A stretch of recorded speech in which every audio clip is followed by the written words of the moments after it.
Avstraliyada hayotda ko'p narsani ko'rgan bir muvaffaqiyatli oliyjanob do'stim bor.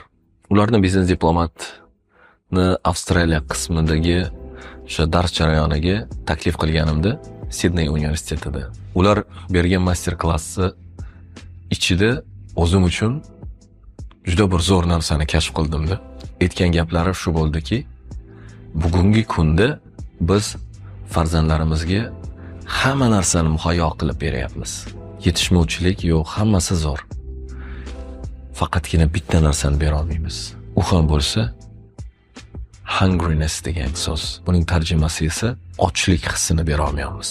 Vaqtida bizni o'stirgan, bizni haqiqatda tirishqoq qilgan, bizga motivatsiya berib turgan, bizni push qilib turgan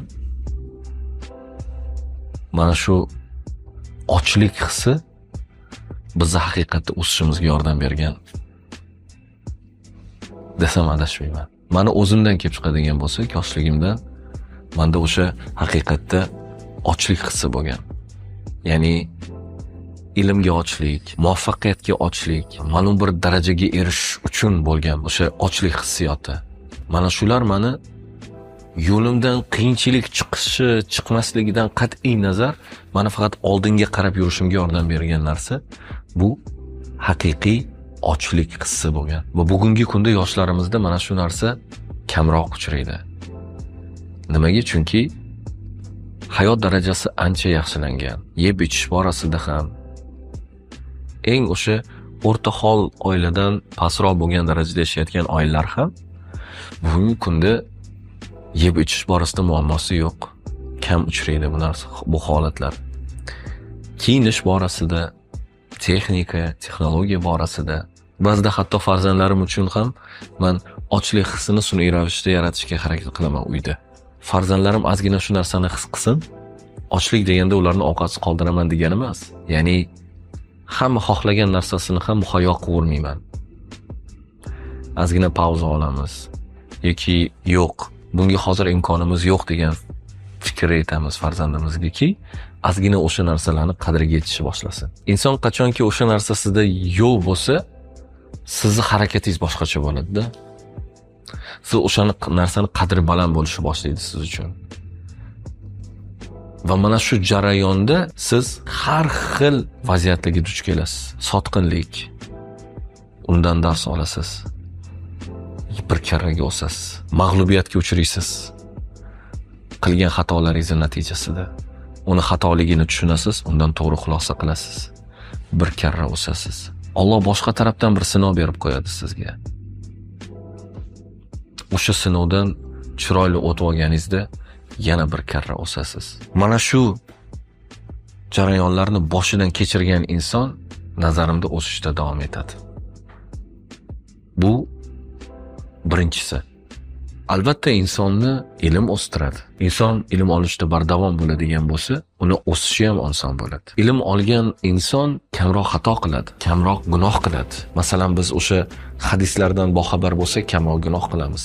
Din ilmini bilsak, biznes ilmidan boxabar bo'lib o'zimizni charxlab yuradigan bo'lsak, biz kamroq xato qilamiz.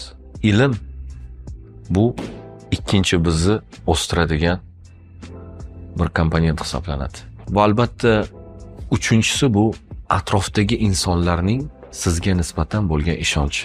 Atrofdagi insonlar sizga qarab qancha ishonch bildirishsa, sizni buguningiz va kelajagingiz uchun qanchalik ishonch bildirsa, u sizni majbur qiladi o'sishingizga. U mas'uliyatni his qilasiz va aynan mana shu ishonch borligi uchun ham siz o'sishda davom etasiz. Undan tashqari albatta bu ham ota-onangizning, ham ayolingizning, ham atrofdagilaringizning duosi sizni o'stiradi. Hamisha biz hayot bo'lgan ota-onalarimizdan duoni olishga harakat qilishimiz kerak.